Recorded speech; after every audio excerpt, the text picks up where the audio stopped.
I guess so. I suck on camera, but I'll do the best I can. It'll be fine. Just... Once the autism starts flowing, I think everything gets easy. Yeah, sounds about right. Alrighty, episode 3? 6.9. Episode 6.9-420. We have with us none other than the handsome, fast, chill guy that you just like appreciate for being himself, Ricky. Hola. How you doing? I'm doing great. What about yourself, Ramon? I'm not gonna lie, man. The horrors. It'd be like that sometimes. Like that? Yeah. Fucking broken cars.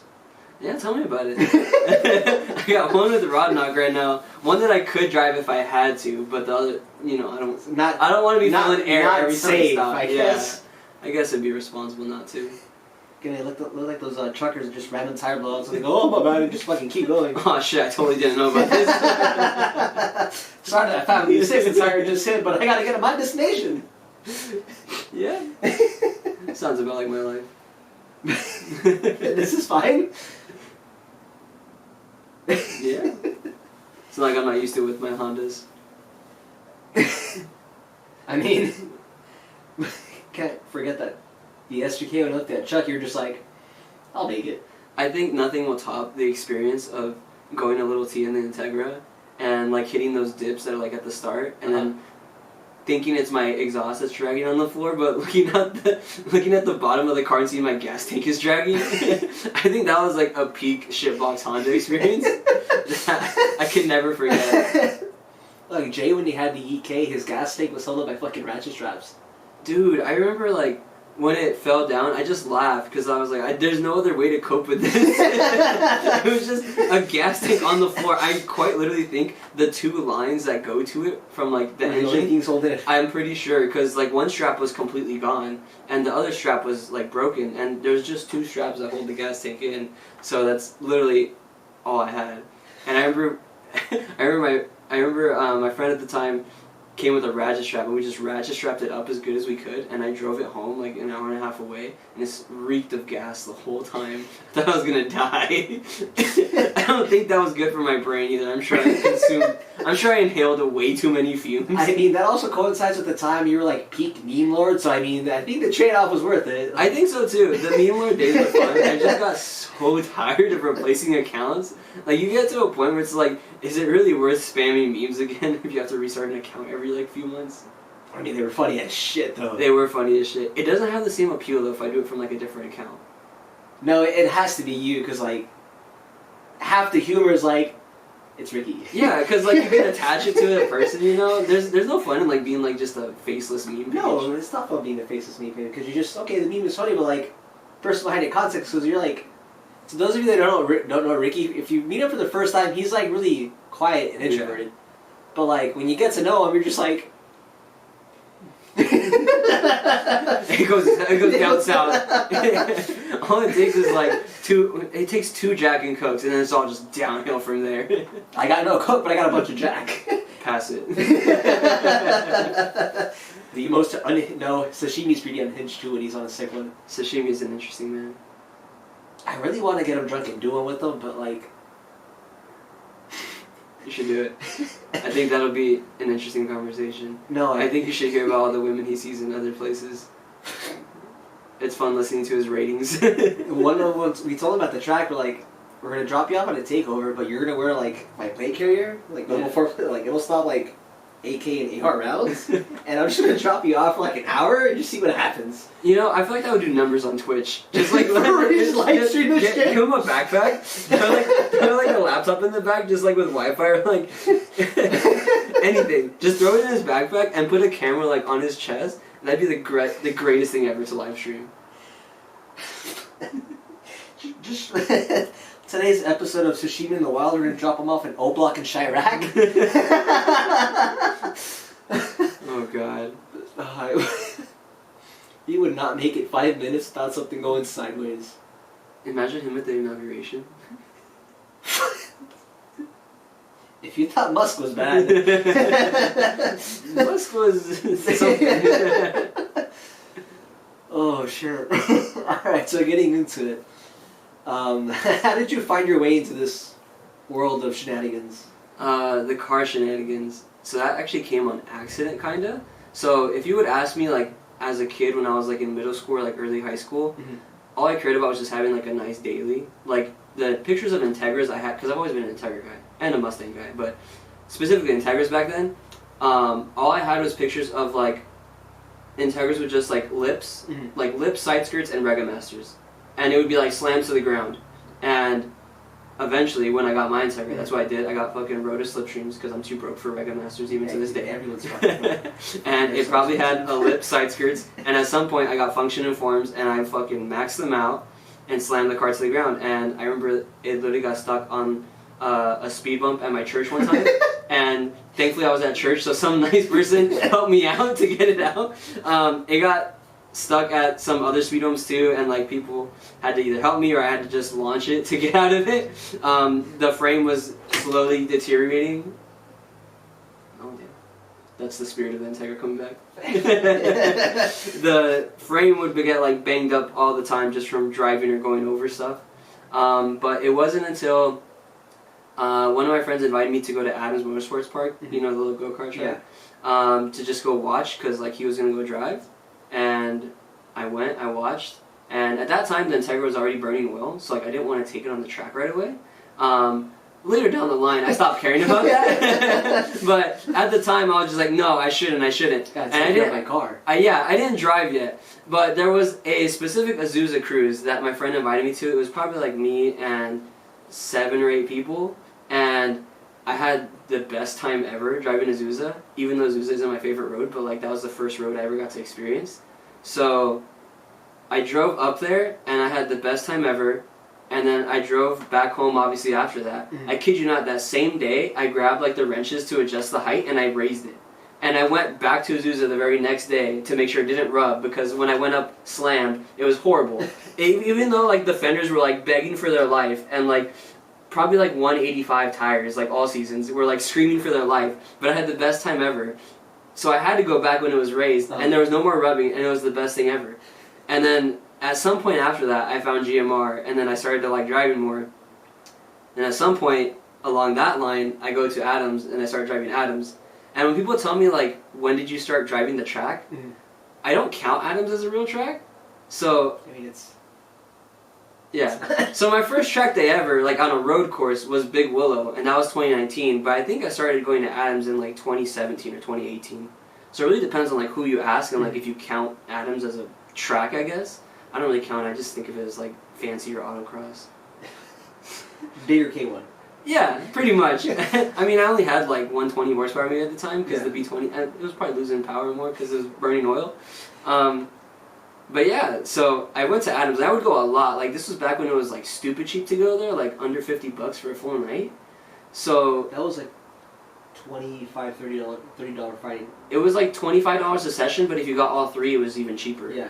I remember I did that every other Friday, like for months in a row, and like even though that thing was puffing oil out, like every time I went, I didn't care. I just brought enough oil to top it off, and I kept on going.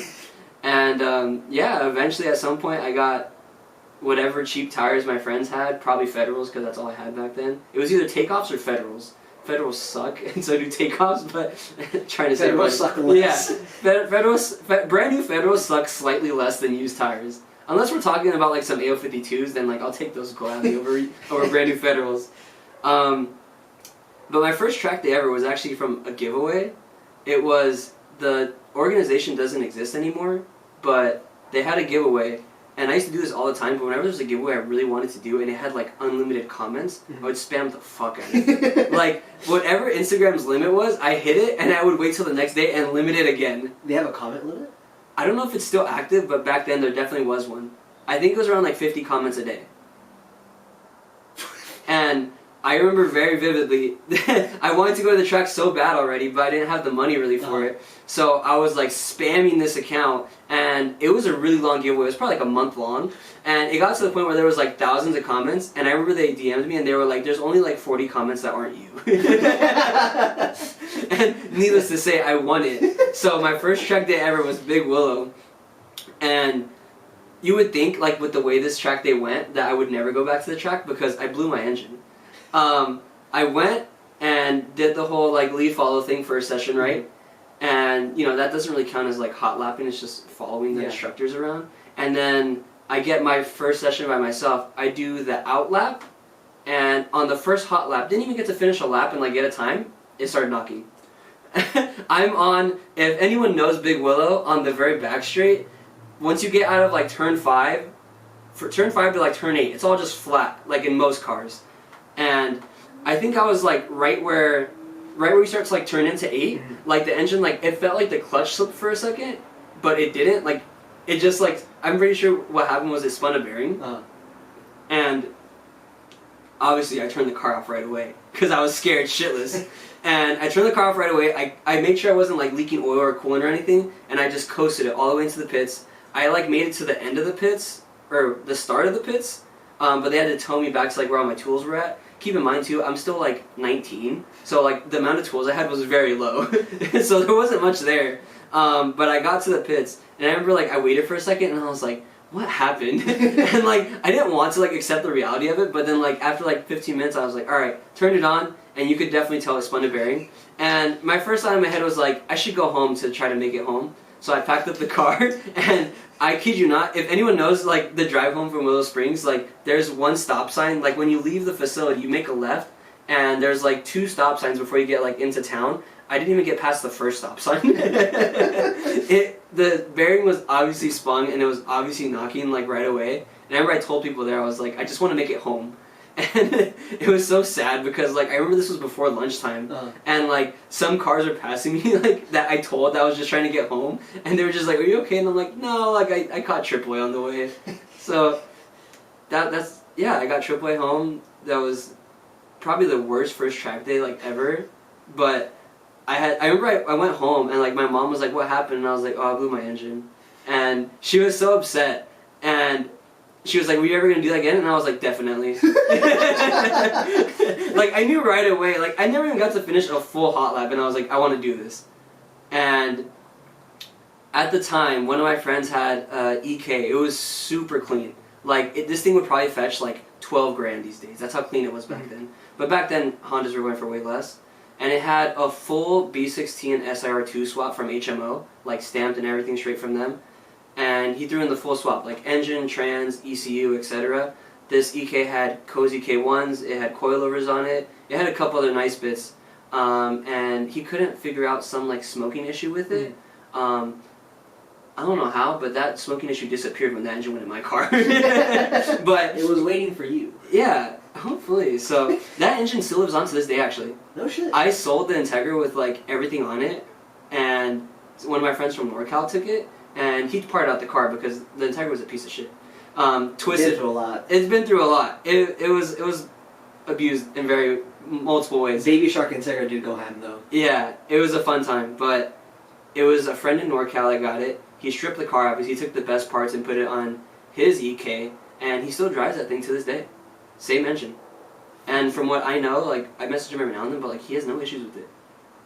And I kind of regret that. Because a car that works like that is very rare. Yeah. But backtracking a little bit, he sold me that EK for $2 grand. Just because he couldn't figure out the smoking issue. And it wasn't, like, a massive smoking issue. It was just, like, white puff, like, every now and then.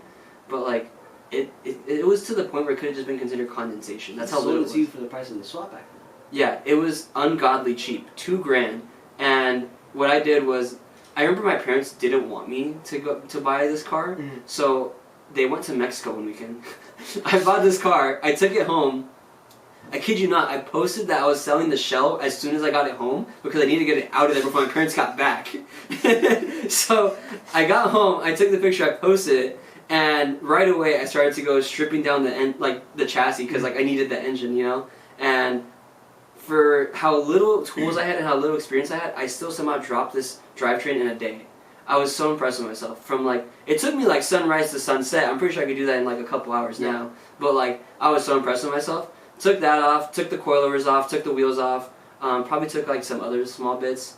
And, yeah, I threw on, like, some Steelies on the car. I remember I had to take the suspension off my car to throw it onto that thing. And yeah, I sold the shell that same Sunday for like $800-900. So for effectively like $1,100 or $1,200, I got a full B16 SIR2 swap, Cozy K1s with like almost brand new tires, like 95% life, and coilovers. And I don't think that kind of deal is ever coming across anyone again. But yeah, all that stuff went on the Integra. The Integra didn't drive like 100% smooth right away. Like the TPS was bad, but I wasn't too smart with cars back then either. So like I didn't know what the issue was. But I remember I still went for a tune, and Import Auto Pros, very nice guy. He gave me a new position sensor, and he calibrated himself. And yeah, that swap ended up. It was a bone stock SR2, so it still made shit power. Like, I've heard his dyno retied, it made 160 horsepower, and it was like 110 torque. And the horsepower didn't cross 100 until about like 5,500 RPM. So like, if you were out of VTEC, it was slow. Like, horribly slow. Like, it's probably comparable to the Fiesta. And once that thing was running good, it was just driving. Like, whether it was GMR, whether it was T, whether it was Adams. I stopped going to Adams once they raised their prices, because like right now if you want to go for like a full night, it's like over $100. Fuck you. And yeah, for that price you could literally go to like a proper autocross and get more seat time, or you could just go to a regular big track day and just have more fun, in my opinion. But not worry about paying for a fence. Yeah, that too, because apparently they don't like when you tap their fence a little bit. God forbid, drifters do drifter things. Yeah, so then Integra, once they got swapped, I was at the track like all the time. And like, once the Integra was swapped and painted, I had just got hired on at my current job, and once I got like, you know, like a little bit of money like saved up and stuff, and like allocated some to like savings, like I was just like dumping everything into that Integra. Like at some point that thing got spoon calipers, at some point it got a bucket seat. It got a couple. It was really interesting because that car had like spoon calipers, but like it would be like gutted with like horrible paint and like scratches everywhere, or like, you know, the rear subframe's twisted but it has spoon calipers. It was like an interesting mix of like horrible chassis, horrible parts, but then also really nice parts. And I still drove it like all the time. It was to the point where I was going to the track like 2 times a month, and the only tires I bought brand new were Federals, because at the time you could get them for like $400 installed. And yeah, and then it's kind of just been driving ever since then. When the Integra finally was like, after the gas tank, I was done with that car. Like, I was already like, in my head, I was like, this car is like falling apart, especially after that one little T incident. I don't want to say too much about that one, but if you know, you know. But I let someone basically drive the car, and it was unfortunately ended up in the mountain. It was still drivable, but it was definitely never the same after that. The whole front end was tweaked. The radiator was literally like bacon shaped. Like, it wasn't straight. I couldn't put a fan on it. Somehow this car ran impeccably cold. I drove it for months with no fan, and it never overheated. Well, it's because Vino. Basically, yeah. But yeah, so like once the Integra was like, and I mean, it was a combination of the fact that like I was already had my sights set on like an S2000 because they were cheaper at the time, and I already had saved up most of the money for one. Plus the fact that the car was already tweaked so much, it was just like I was already like in my head. I was like, I'm going for that. Yeah. And I think what had happened was once the gas tank thing happened, I was like, I'm done with this car. And like I still had like 3 more events planned, and I didn't have an S2000 yet. So I just did the events. Yes, with the ratchet strapped gas tank. My boy. I remember one time, like, I always go to like self-tech events, but I remember one time someone like from one of the events, like hosts, came up to me and was like, this thing smells kind of funky, and I was just like, I think I should go home. I don't want to get yelled at. But once like the S2000 I bought came along, I like instantly bought it, like used up all my savings, like quite literally everything. Like I had like nothing left after that. And that's when I posted the Integra for sale, and that was pretty much what like helped me get like some savings again. But that S2000 was awesome when it ran good when I first bought it, because getting a running and driving S2000 with like roll bar, wheels, tires, and all that stuff it had on it for $8,000 running and driving was like a steal. Like I remember I didn't even negotiate when I went to go look at it, because I was just like, it's such a good deal. I don't even want to be like offensive and give you less.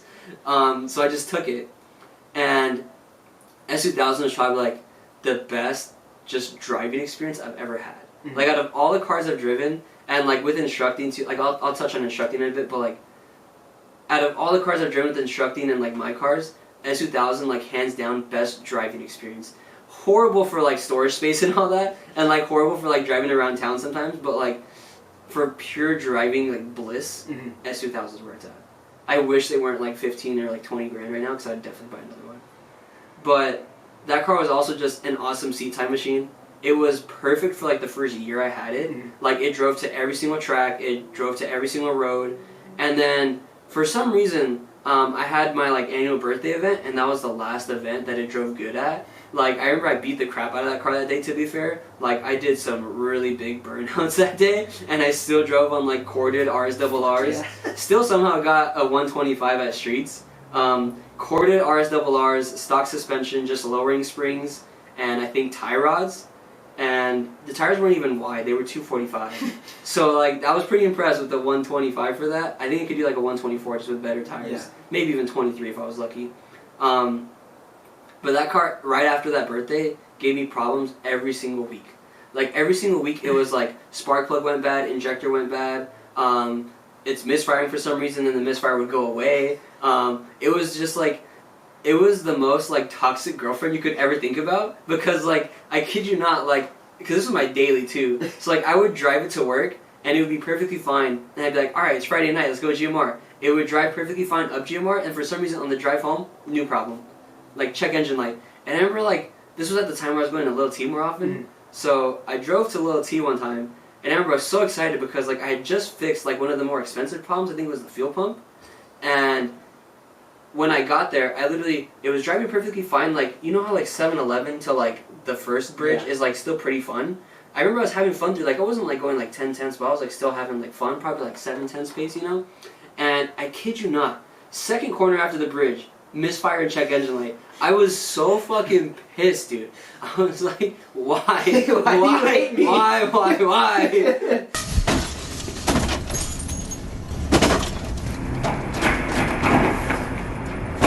And that was it pissed me off. I remember like we tried to like figure it out there at, like what is it, Wildlife? Yeah. Didn't go well, obviously trying to fix a car in like the middle of the night for no reason. And I remember I was so upset. I just drove home and it misfired on the way home and it was pissing me off. And after that, kind of like with the Integra, I had like posted it for sale, and stubborn me, I got offered 14 grand for this S2000 cash. And my dumbass was like, oh, I still have 2 more track days. I'm gonna go to the track days first. And then I'll sell it. And yeah, didn't go to plan at all. Never goes to plan. So I went to streets, and this was one of my more like heroic track days. Somewhere around here, I had like started dabbling in like instructing. Like it was mostly just like when people like needed an extra hand, but I wasn't like an official instructor or anything.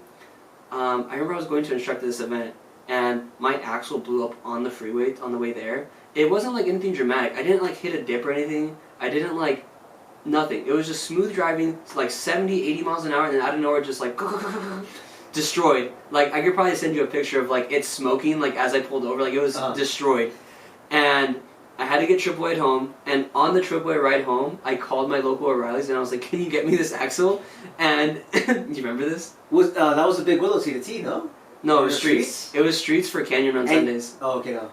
And I felt bad because it was the first time I was supposed to instruct with him, and I felt bad, and I was like, I'm still gonna make it out there.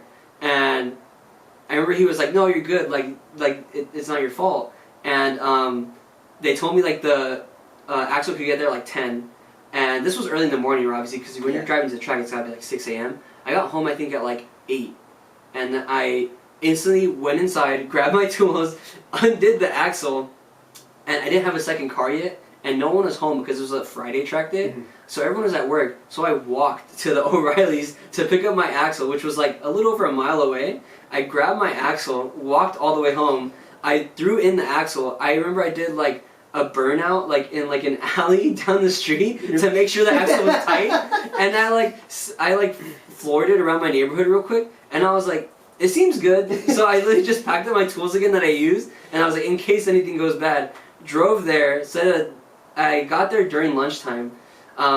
no one thought I was gonna make it. Obviously, I remember I was like hauling ass the whole way because I didn't want to get stuck in like Friday traffic. Yeah. Made it, got a PB by a few tenths. First session out. I was so fucking hyped. I remember my friends were all pretty hyped too, and I did like a couple other like laps just for fun, but like it was mostly just sliding around to be honest. And then went home, and then I had a Chuck Walla track day, and that's the one you're probably thinking that one was totally a track.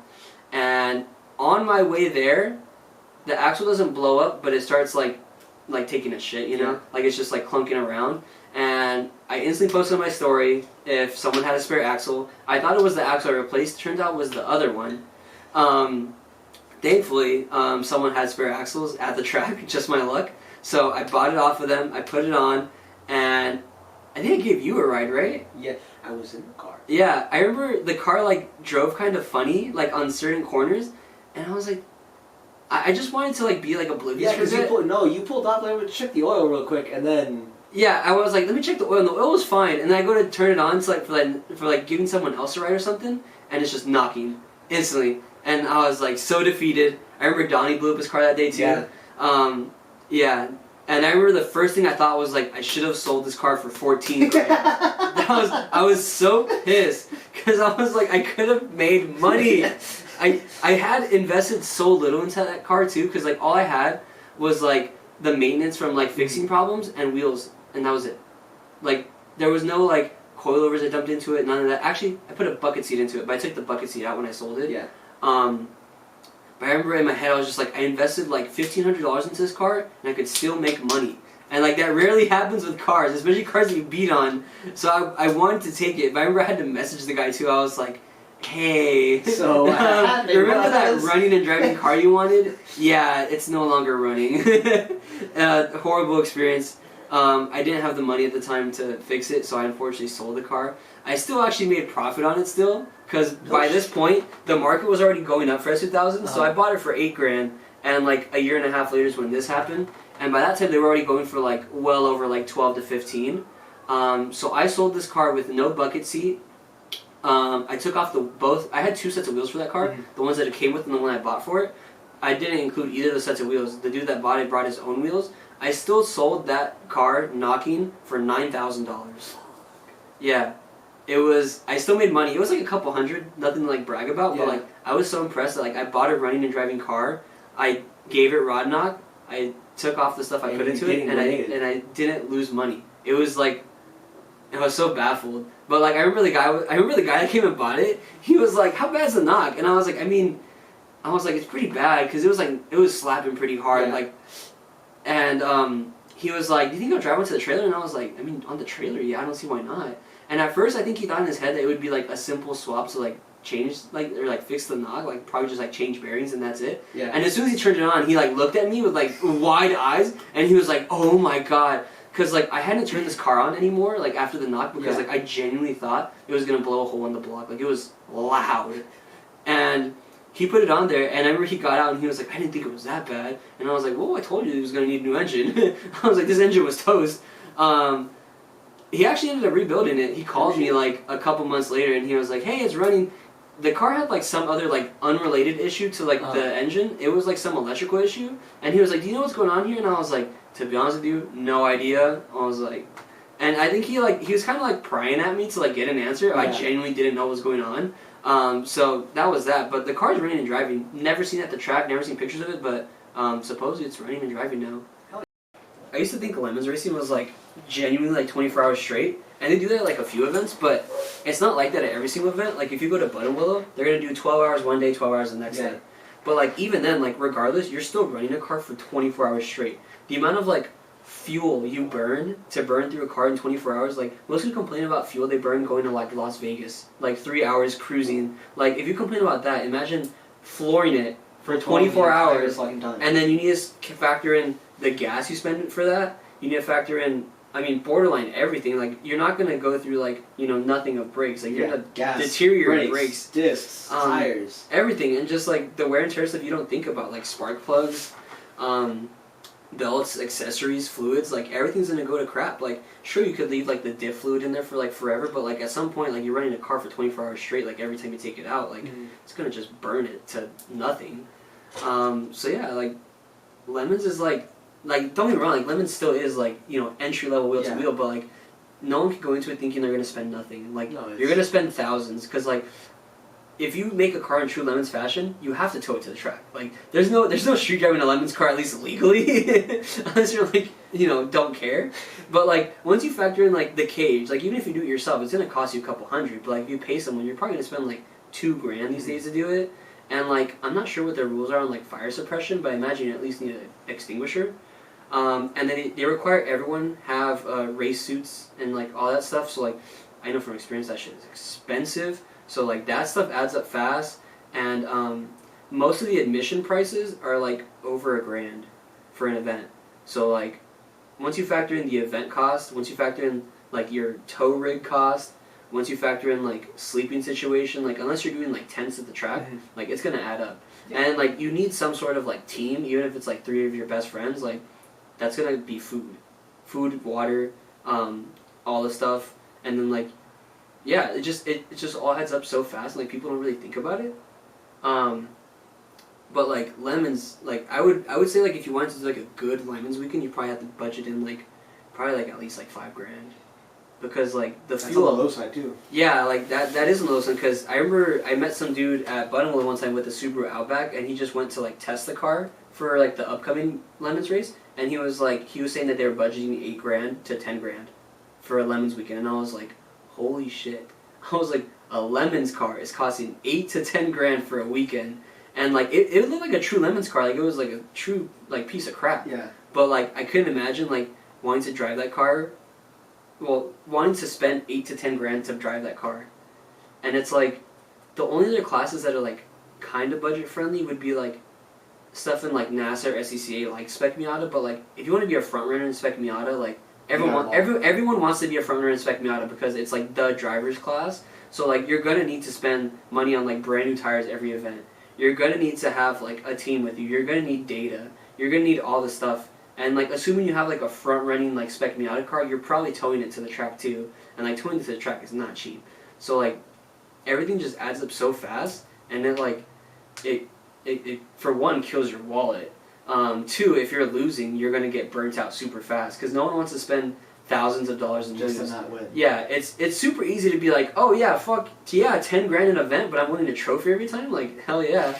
But when you're like dumping in like thousands of dollars, thousands of hours, thousands of like everything, like you're giving away like your life from like. You're giving away like your fun life from friends and family and stuff like that, and just to like drive this stupid little 2-wheel car that makes like 110 horsepower, and like you're still losing, like that's when it'll burn you out. Yeah. And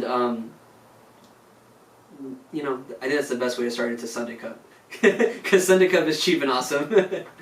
I don't even know how to start with Sundae Cup. So how did you get into the process of Sundae Cup? I had always heard about Sundae Cup even before I had the Fiesta, and I always loved it. But when I bought the Fiesta, I was so embarrassed to own that car, because it's so like gay.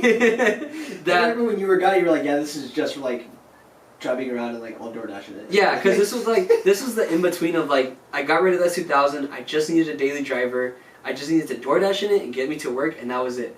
And that's what it was for like a solid like 6 or 8 months.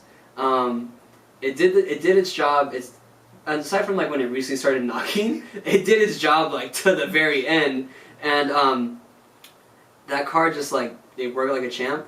But I never posted it. Like I posted it once for sale, just to, like try to make money off of it, because I got such a good deal on it.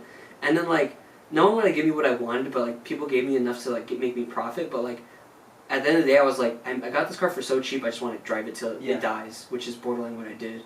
But I bought the car, and I never posted it because of how lame I thought it was. And then I remember vividly, there was a Togetalk track event where they asked me to instruct, and I woke up and the Mustang had a flat in it, and it wouldn't hold air. Like I think it got a nail on, like it lost the nail and like just leaking air. So I was like, fuck, I can't take it.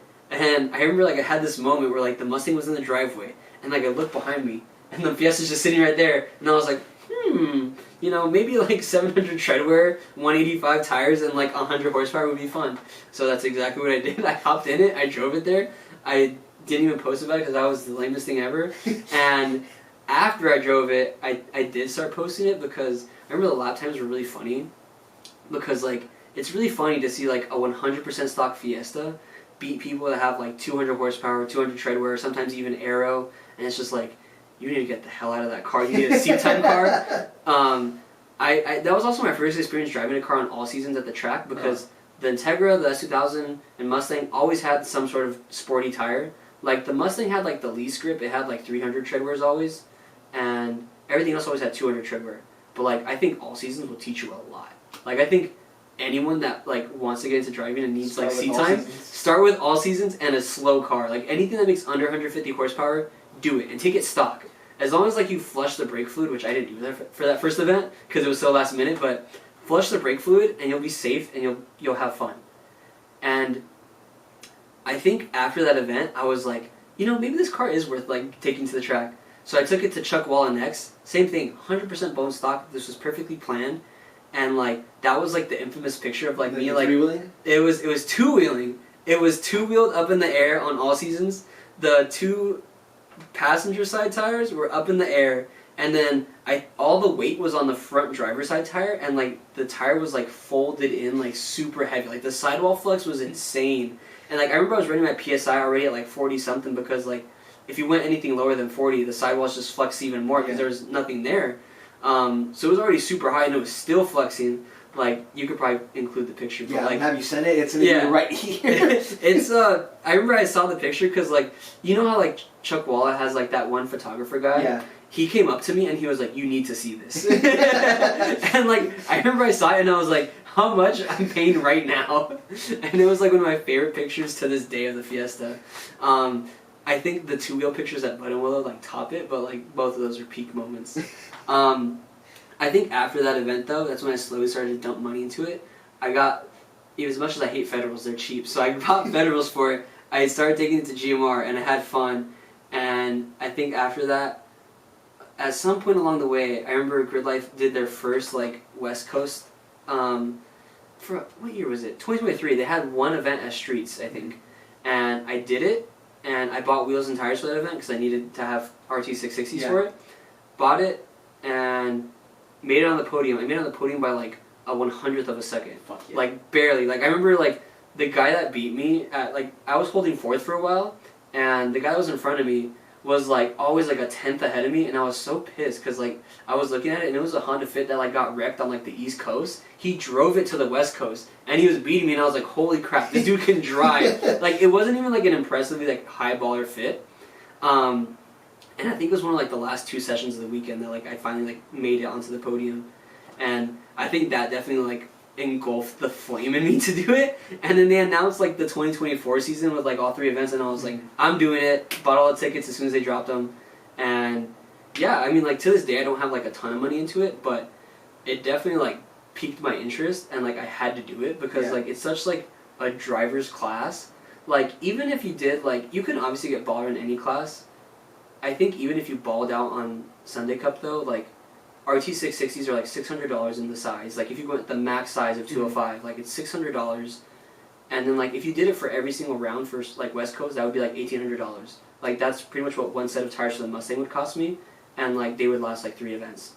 And but like the RT660s would last me like 6 events. Yeah. Like it's great. Like I don't think people appreciate like such a low powered car because like even people have to like let their ego get aside and just like enjoy like learning, because like I think that car taught me so much, because like when I got back in the Mustang like at Buttonwillow, I was way more comfortable when I first started taking it to the track. Like I hadn't touched that car on the track in like 2 years, and I felt more comfortable at Buttonwillow not having driven it for 2 years than I did when I first got into it. And like it was great. Like the rear would kick out and I wouldn't be scared. I was just like, oh, counter steer, control the throttle, and I'm good. Like if you would have told me, like I remember I was not catching all the time before when I first got it, but I think the value in Sunday Cup is like you have to drive it to the limit if you want to be competitive. Yeah. Because no one's at the front of Sunday Cup for no reason. Like it's 100 horsepower, no LSD, 205 tire. You have a power to weight ratio that like you have to like confirm with. Like they'll take their scales, they'll take the dynos to some event. Yeah. And NASA does the same thing. NASA, I remember at the last event for NASA, there was a guy with an RX-8 that beat his class record, and because they beat it, he got put onto the dyno to confirm that he meet power to weight. And at NASA, from what I've seen, at least in SoCal, they'll check your weight like randomly, like because you have to fill out a form that says like this is my like designated power, this is my designated weight, and they'll check your weight like randomly. They'll be like, everyone in this class go to the scales after your session, and if you don't go, you're disqualified. So it's like they'll check, and like that's what makes competition good though. Yeah. Because like it makes it fair, and that's what I like about NASA compared to SCCA, because SCCA is like you do these mods and you don't do these mods, and NASA's more like you can do a big like spectrum of mods as long as you meet this ratio of like power to weight. Yeah. And like they'll adjust it based on like what tires you were on or like with or without aero, but like for the most part like it's fair, and that's why I like it so much better. And I think that's why I like Sunday Cup so much, because it's such a power to weight class, and it's so low too. Like 1 to 25, people don't realize how low that is, because like you thought your car with supercharger could get in, and then it's like no, like the math, the fucking weigh 4,000 pounds. Yeah, you do the math, and it's like, oh, for every 100 horsepower you make, your car needs to weigh 2,500 pounds. At first, that doesn't sound bad, but when you realize like, oh, your 200 horsepower S2000 needs to weigh 5,000 pounds if you want to be in Sunday Cup, it puts into perspective how slow the class is. And there's an ongoing joke in like Facebook in some places, I don't want to say specifically, but like there's a lot of jokes that like if you can't even keep up with like the Sunday Cup lap times, don't even consider doing time attack, because you're wasting money and time. Because like once you go to competition events, the prices go up, the seat time goes down, and like the only thing you're gaining is like bragging rights and trophies and like sponsorships, but like you don't gain anything else if you're not at the front. And like you have to drive to be like at the front of Sunday Cup. Like there's no way around it, because like our rule book is like so tight that like we can't do a lot of things. Like if you want to put your car to like the power to weight limit, you can only do an intake and exhaust, and that's it. You can't do like cams, you can't do a throttle body, you can't do a lot of stuff. You can't even do LSD. And even for weight reduction, you're limited on what you could take out. Like for the most part, if it's not safety related, you can't take it out. Like you can't take out the rear seats unless you put in a roll bar. You can't take out the driver's seat unless you're putting in a bucket seat. Yeah. Things like that. So it's like you're that's why like I'm not at the limit of the class, because like I'm at the point where I need to like basically spend money to like get to the limit. Move up, yeah. Yeah, and it's like, yeah, sure, like because like the rule book is the rule book. Like if I want to put a bucket seat in it, I need to put a roll bar, and like I need to put a harness. At that point, like I lose the weight of the back seats, but I gain the weight in the roll bar. So it's like, regardless of what I do, I have to spend more money. And I think like you have to like, you have to drive the fuck out of the car. Like there's no way around it. Like, if you like that's where all the good pictures come from too, though. And like I think the experience of driving a car at the limit, especially a car that you like don't financially, or like a car you can financially lose, will teach you a lot more about driving than a car you have to worry about financially. Like that was my one thing when I first took the Mustang to the track. Every single time I was like, I can't bin this car, because I will financially be screwed if anything happens to it. And like same thing with just like the engine. Like I don't want to floor it like 100% all the time. I don't want to do 20 minutes worth of laps, because this engine will cost me like my life right now. And like the Fiesta, I don't care. Like I don't care if I rev it off the limiter, because like I showed you, the engine is like $800-900 shipped. Like what am I worried about? Like what? Oh no! I have to spend a weekend and under $1,000 to change it. Oh no! Oh no! Where like if I want like a Gen 2 Coyote, I need to spend like borderline $10,000. So it's like, well, I mean, you could put a mod motor in it. 4-valve, nah, man. This is America, 2-valve, baby. Yeah. But I think people should start in like Sunday Cup or like any other like low dollar class, because for one, it'll teach you to use everything you have. Like a lot of people get really sucked into like just throwing the fattest tire. Mm-hmm. The most common thing I see is brakes. People throw BBKs at like every single car, like it's like no one's business. And like if your car has a big brake kit and you're not braking better than the guy with a single caliper in an economy car, you're doing something wrong, like severely wrong. And like same thing for like the people that have like aero or like slicks. Like this happens at NASA too, surprisingly. Really? Like there's people that have slicks on their cars, and like I've like talk shit with my friends, and I've been like, bro, this dude has slicks, and I'm catching him in the corners. And like it's sad, because like some of them are even like higher up classes than me. Like there's some dudes with like TT5 cars, and like their power to weight is closer to like 1 to 12, and like my car's built for a Sunday Cup, so 1 to 25. I think my math comes out to like 125 and a half, or like 126. But like, there's no reason a car with like a class ahead of mine with slicks should be slower than me anywhere on the track. Like, there's no reason for that. And like, people just need to like go back into like they need to like put their ego aside, put away the fast car and like learn in the slower car. And like, I think I realized that with some other cars that I needed to like clean up my driving, because like with the Integra, I drove that thing like a barbaric animal. Like, it worked because like front wheel drive is just like you floor it and it works. Like, there's not really much to do there. I remember the first time I took the S2000 out, the first day I took it to the track in GMR, I was like, I suck at driving. This car's gonna kill me if I don't clean my shit together. Like, the S2000 like taught me like right away, like I need to clean up my driving. And like I did clean it up. And like the Mustang was like, I think it was the mental fear for that car. Like, I think I trusted myself a little bit more. I just needed to get over the fact that like this car is so expensive. And I think the Fiesta helped with that. Yeah. Because the Fiesta was like, I need to drive this car at the limit, and like I have to get comfortable at the limit, because if not, I won't win. And like, even though like I didn't win at Laguna Seca, like there was a lot of like full send moments there. Like when you're coming up, I forget what turn it is, but like when you're coming up like the bridge where like Laguna Seca is, and like there's that giant dip, like when you're hitting that at like 85 miles an hour, and like you need the car to like stay on the track and not go into like the slippery green or like where all that gravel's at, like you have to trust what you're doing. So like, you know, I think if I would have like gone to Laguna Seca in the Mustang, I wouldn't have been hitting that corner at like 85. But like, now that I've done the Fiesta, like, yeah, I'll definitely do it next time I go. And like, same thing happened at Buttonwillow. It's like, I know I can hit bus stop at 80 miles an hour in the Fiesta. There's zero reason why I shouldn't do that in the Mustang. So like right away, like once I was like comfortable with the car in like a few laps, it was just like, okay, this is the speed I need to hit here. Like, if anything else, I'm just a bitch. So like, you know, it's like there's no excuses. And like, it made me feel comfortable because like, once I put a sway bar on the Fiesta, there was like oversteer at like almost every track too. So like, it, even though it's front wheel drive to rear wheel drive, it still teaches you how to control a slide. And like, it's just like the whole scope of this conversation is basically just like, get a slow car, and like you'll financially do so much better too. Like, it'll help you like save up money or invest more money in your fast car if you just spend the low dollar on the other car. Because like the Fiesta, if I go to Streets of Willow and I only do like 4 sessions in that day, I kid you not, I can go from Riverside to Willow Springs, drive all day, and come home on the same tank. $45, and I drove all day, and it's great. The Mustang, that thing gets like 12 to 14 miles per gallon on the freeway cruising, and when I'm on track, it's 3. So I'm burning like dollars by like the second. So like, there's no going around that. Like when I was at Buttonwillow, I trailered it. It had a full tank, and I had 12 extra gallons. Burned through all of it. Price of freedom.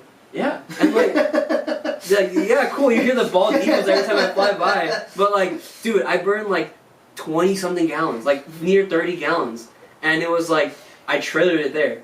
I dumped like, even though it's 85, it's like I burned like near 30 gallons of fuel. Well, that's what I don't like about 85, because they say, yeah, it's cheaper, but you burn it faster than you were like 91, 93. Yeah. You're burning 85 faster than that. Yeah, and like. It's like, yeah, it was like maybe 30 gallons of like 85, but that may have been like maybe just over 20 of 91, 90. It still would have been expensive. It still would have been expensive. But like, you get the idea, though. It's like, the Fiesta will cost less in fuel, and like this goes for like any other like low power car, like a Honda Fit, Miata, etc. Like, you get the low power car, and like, for one, you don't dump a lot of money into it because you need to become a better driver, like first and foremost. Yeah. So like, you focus on just getting the seat time. So instead of dumping money into the car, you dump money into seat time, so you get admission tickets. Once you're getting like the flow of like a track day, then like once you do like 10 track days in like a Fit versus an S2000, like the tire cost is noticeable. The fuel cost is noticeable. So like, everything you dump into like saving from the Honda Fit, you could just dump that into like an S2000. And then like, it just works out financially better because, one, by the time you do like a year of tracking in the Honda Fit, you won't be scared of the S2000. 2, you'll have more money to dump into the S2000 because you saved so much while driving in the Honda Fit. And just like 3, you'll have a better experience. Like, you won't feel like you're wasting time, because like, I have had friends that go to the track and they just have a fully built car and they just get frustrated they're not doing the lap time right away. And it's like, I don't blame them, because like, if I dumped like 20 grand into an Integra and I couldn't sub 2 Buttonwillow, I'd be fucking pissed too. And it's like, you know, it happens in like almost every car. It's like, you get a car with a V8, you throw big tires at it, you throw big brakes at it, you throw aero on it, and like, you still can't sub 2. It's like, why'd you throw all that money into it? Yep. Like, you should have just spent, like, instead of spending 20 grand on the car, you should have spent $5 grand on a seat time car, $5 grand on getting seat time, and you would have got, like, exponentially more return. And, like, you know, money can buy, like, all the mods in the world. Money can't buy driver mod. You can't just buy a chip, plug it into your brain, and, like, be Lewis Hamilton, you know? You can't just be Max Verstappen from one day to the next. Like, it takes the seat time. And, like, I think, obviously, like, I think no one can argue that if you want the cheapest seat time, it's in the sim. But, like, the sim can't replicate, like, the G-forces, like, hitting the curb. Like, that's the only thing. But, like, you know, the sim is probably, like, the #1 bang for the buck. Everything after that, get a cheap seat time car, which, Sunday Cup.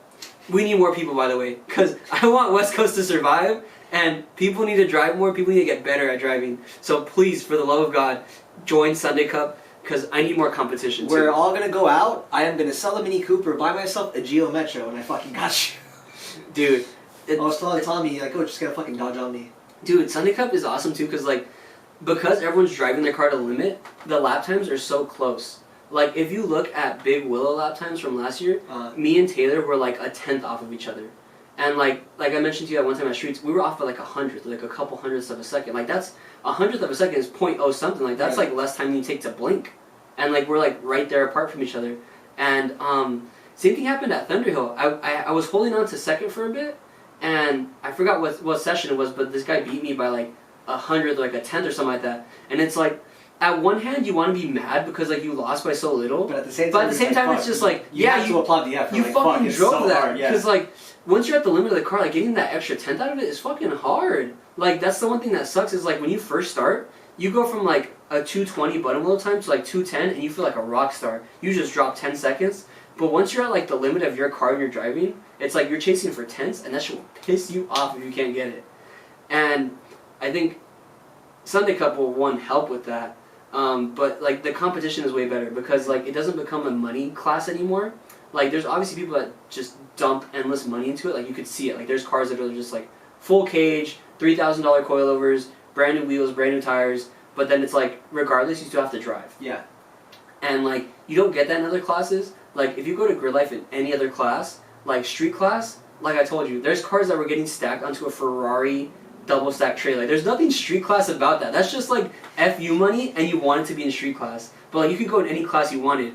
And then it's, like, you go to, like, track mod or, like, street mod, and, like, even street mod cars, like, sure, you have, like, carpet and a dash, but, like, all the cars have, like, 600-700 horsepower. Like, there's nothing street about that. Well, I mean, like, I guess it depends on who you talk to, but, like, the cars are all, like, roll cage or roll bar. They all have aero. Like, no one drives their cars in the street. Most of the street class cars don't even get driven on the street. So it's, like, it becomes a money thing. Like, if you go in, like, street mod with anything less than, like, 500 horsepower, you're losing. Like, you're not even, like, worth the time at that point.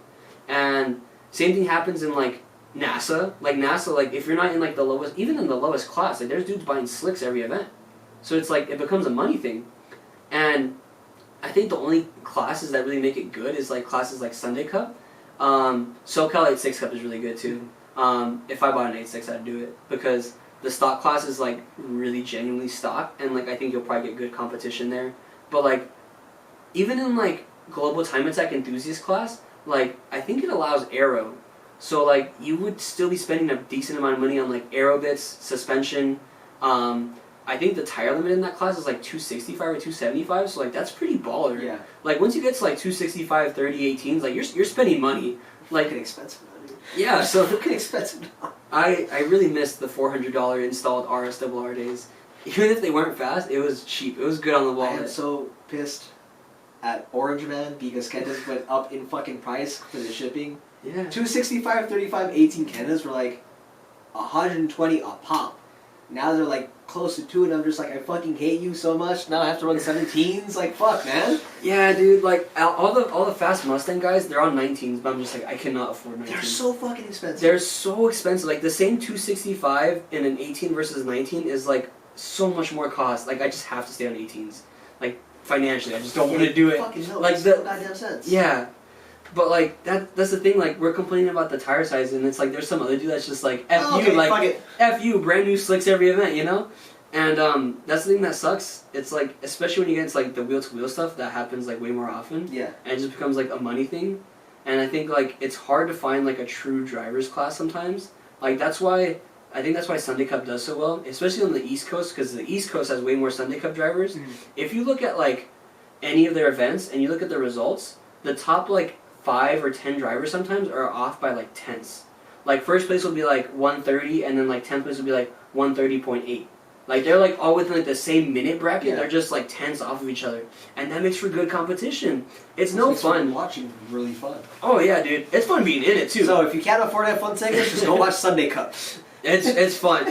You'll laugh when you see a fit like flying down the corkscrew, but like you go to like track mod, and if you're not willing to like dump like money into it, or if you're not willing to have like a blown out race car, like someone's spending more money than you. Like regardless, like no matter what you spend on the car, someone will spend more money than you because they want the trophy more than you, and like it just becomes a money thing. Like if you don't have like 700 horsepower in track mod, like you're probably losing. And that's what sucks about it, because like there's probably dudes in track mod that are like at the bottom, but they're like genuine drivers, and they just can't be up there because they don't have the car for it. And that's why I like watching spec class racing more than like mixed class racing, because like if you watch like spec Miata, like spec Miata's a riot, like, and they're all spec Miata like side no matter what fucking turn. Everyone knows spec Miata is like the driver's class, so like everyone wants to be good at it. And then like, if you watch like an SCCA like B-spec race, like there's cars that like are obviously like advantageous on certain tracks. And then like even in like Grid Life's GLTC, like wheel-to-wheel stuff, I think they do a really good job at making like the power to weight fair. But there's cars that will be like noticeably better for like one season versus another. Like someone could correct me if I'm wrong on this, but there was a season where like S2000s were like the front runners of like any track, any event. S2000 was like the dominant car, and they changed the rule book. And then suddenly C5 Corvettes was like the meta. Like they were at the front, they were always winning, like especially if there was long straights, Corvettes took it. And like a lot of people were running like detuned Corvettes, but like they still were like dominating. And like it is cool to see like multi-class cars, like multiple different manufacturer cars together. But like I think no matter how fair you make it, there's always going to be an advantage from one car to another. And like I think the best part about GLTC is that like you get most of them are owners of their cars, so it's like you get the owner is also the driver and is also the builder. Yeah. So it's like you get like people that like put like their heart and soul into this, and then they get to like show it off. Whereas like a spec class, it's purely about the driving. Like no one cares who built it, no one cares like what the numbers are because they're all the same. They just care if you can drive it, and that's why Sunday Cup is like so near and dear to my heart. Like even though it's different cars, it's like you have to drive it. Yeah. Like that's what any class that involves like like 99 or like 95% like driver skill to be at the front, like that's where I'm interested in. Like I don't really have too much excitement when I don't really have too much excitement when there's like a big budget like that's needed to win. Yeah. Well, it takes away from the fun because you're just spending away versus driving away. Yeah. So like instructing, it's a lot of things all at once. So it's like the number one satisfaction you get is like helping someone get a faster lap time, because the number one thing you hear like all the time from people is like, I'm stuck at this lap time. And a lot of times it's just like they're doing something wrong, they just don't realize it, and all you have to do is point it out to them. Like the easiest example I could have of this is like someone, like let's say for example like the Fiesta does around like a 141 lap time at Big Willow, right? If someone comes up to me in a GR86 and they're like, I'm stuck at 148, I'm like, okay, something's definitely wrong here. So like, either one of like a few things will happen. Either like I'll just watch their video and tell them what they're doing wrong, or I'll hop in the car with them, or I'll take them for a ride and I'll show them where to do it, whether it's in their car or my car. And like some people are just happy to just like toss the keys and do that. That happens way more often than you think, by the way. When I started instructing, I did not think people were just going to hand me their keys. Like, highlight moment of instructing was when I got invited to Laguna Seca to instruct. Free track day for me, basically, at Laguna Seca. So that's already one thing. I got paid to go. I got a check for paying for instructing, and then plus my student that I got for the day had a 992 Turbo S. Had like 3,000 miles on it. He tossed me the keys, and I told him beforehand. I was like, I haven't driven this track at all in real life, just in the sim. And he was like, you're better at this than me. And he tossed me the keys to his 992 Turbo S. I was like, oh my god, this is like the best thing ever. And yeah, so I don't think many people could say this, but my first laps on Laguna Seca was with the 992 Turbo S, and that was great. But like, the satisfaction you get from like simply telling someone like, hey, you're braking like 5 car lengths before you should here, Yeah. or like just telling them like you're taking this line horribly wrong, like you should be like turning in way later or turning in way sooner, whatever the case may be. It's just like you get like instant gratification, especially if they have like the lap timer on them, because like what I do most of the time is I try not to tell people like blatantly like just brake here, brake there. Like it doesn't help you. Like you have to explain to them like you have to turn in later because you're overworking the front tires, and that's why you're going slow because you're scrubbing off all your speed. Yeah.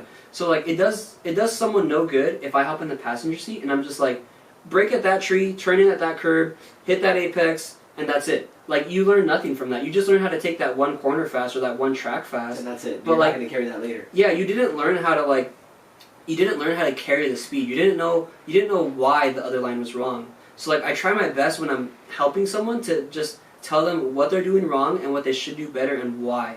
Because it genuinely does, it kind of bothers me too when like people say like they're an instructor or like I watch video and it's just like someone in the passenger seat. This happens a lot at things like Speed Vegas, by the way. If you watch videos of Speed Vegas, the person in the passenger seat is just like, it's just like brake at 3, turn in, downshift, go there, do that, and it's just like you're not even driving at that point. You're just being like a machine that's like copying what they're saying. But like if you get me in the car with you, this is how it goes most of the time. Depends on like how the day is going and things like that. But for the most part, I'll be like, give me like 2 laps of what you're doing right now, and then like I'll tell you like what you're doing wrong. And as long as there's nothing like completely unsafe going on, I'll just let them do their thing so I won't stress them out. Because it doesn't no good either if I just tell them what to do right off the bat and they don't get to show me. Because then I can learn like right away if like they're doing something based off habit or it's just like one specific corner. Because sometimes people have a habit of like turning in too soon like everywhere on the track, and that's just something they need to work on. And that's something I think I realized I did wrong right off the bat when I first started learning more about driving. But like you get a really good satisfaction out of having someone come up to you and be like, I'm stuck at 148. You spend like 20 minutes with them in the car and suddenly they're at a 142 and they're like on top of the world because they thought they were stuck. Yeah. And it's a really good satisfaction in that sense. I think it helps. I think what's even more satisfying than that is when like you help them get instant lap time, and then like later on in the day they come up to you and tell you like, oh, I tried to do this thing you told me to do and I saved another 2 seconds. And it's like that's why you don't tell people just like brake here, turn in here, downshift. Like that does them no good. You have to tell them like you need the car to be smooth and planted here. There's no aggressive turning here, or in some places you do need it. But like you have to tell them like the who, what, whys, and wheres. Yeah. Like every corner is different. Like even like looking at a track map, like a track map won't show you elevation change. Like if you told someone how to take like Phil Hill for Buttonwillow, that would completely go out the window once you saw the elevation. And like same thing goes for like Thunderhill. Like if you look at the map for Thunderhill, like it looks pretty simple, but once you see like the amount of like incline and decline in like one corner, it's like that gets thrown out the window. So like you have to tell people like the reason you're taking this line this way here is because there's elevation or like there's camber change. Yeah. Like you're off camber here, you're on camber here, and that's why sometimes some lines aren't like optimal when you look at them from like a sky view map. And most of the time it's literally just pointing people out like what they're doing wrong, and majority of the time it's simple mistakes. And it's nothing like crazy bad. Like I've had a few friends that are like already like driving like to the limit, and like I try to help them, and like for the most part we're just saving tenths at that point. But like I think I'm not claiming I'm the best instructor in the world, obviously. Like I don't think I'm the best driver, I don't think I'm the best of anything. But like I think if I hop in your car and I tell you like I don't think there's much more I could do for you, I think you're at the point where you need to get like paid professional instruction, because at the end of the day I'm just like an instructor that goes to the track for free, and I'm almost at every event like I'm free, like I'm available. Like there's certain events where like I'm busy, but like for the most part I'm just there to help. And like because of the fact I can admit I'm not the most knowledgeable at like everything motorsports related, if I run out of things to give you advice on, you're probably at the point where you need like a true genuine professional that like does it for a living, and you'll probably start seeing the benefits at that point. But if you're at the point where I can't help you, you're probably chasing like tenths. Like you're not chasing seconds anymore. You're chasing like tenths, if like tenths or hundredths, honestly. Like I don't think I've ever hopped in someone's car and like I haven't given them some sort of help to drop time. But like I think almost everyone at Bridgman has dropped time like in some way, whether it was right away or whether it was like later with like me not in the car with them. I think I've always helped, and like it's a very good feeling. And then once you do that with enough people, because like I started instructing like 100% for free, then like you get, once like people like want to ask you to instruct, then you get the nice opportunities, like, you know, people invite you out to an event, and, like, you get to drive for free, too. And, like, different event hosts want different things from you. Like, different event hosts will want you to, like, purely sit in, like, the passenger seat. Like, that's NASA's thing. NASA mostly wants you to be, like, in the car, making sure they're safe, making sure they're not doing anything stupid. At other events, all they want is the lead follow stuff. And, like, other events, all they want is to, like, review footage. So, like, and obviously it's for insurance purposes. Like, not every company has the same insurance policy. Different insurance policies allow different things. So, like, it's really hard to, like, you know, accommodate everyone perfectly. Because at some point you have to be like, it's an insurance problem. Yeah. Like I can't do more because, like, insurance won't let me. Like, it's hard sometimes when you're like, you can come in my car, but I can't come in your car because, like, insurance won't allow it. And, like, you know, for the most part, you know, you want to think like nothing will ever happen, but, like, you can't control, like, an axle exploding and, like, you spin out and total a car. Like, at the end of the day, like, that's on you. And I think like once you get, like, people that start inviting you, you start to reap more benefits because, like, you'll get the free seat time, and, like, once you do that enough, you'll eventually get people that, like, want to pay you, because, like, I've had people that, like, DM me and just, like, want me to come out for, like, just an event or, like, just a specific thing, and, like I mentioned, I'm cheap. If you feed me and you pay for my gas to get the event, I'll probably go, and, like, I'll probably help you out as much as I can. If you're at an event that I'm at, I will 100% help you. I'll obviously stick with, like, the order of people that ask me, but I'll help you, like, regardless. Even if it's just, like, 5 minutes of watching video, I will help you. And, like, obviously I get opportunities now where I'm, like, I get paid, like, to go out. Like, the Laguna Seca event, that was probably, like, the highlight of, like, instructing in general. But, like, I forgot the exact number, but I did, like, a little over 30 track days last year. It was, like, around, like, 32, 33. I paid for only 3 of them. Everything else was free or I got paid for it, and it was, like, one of the best things ever.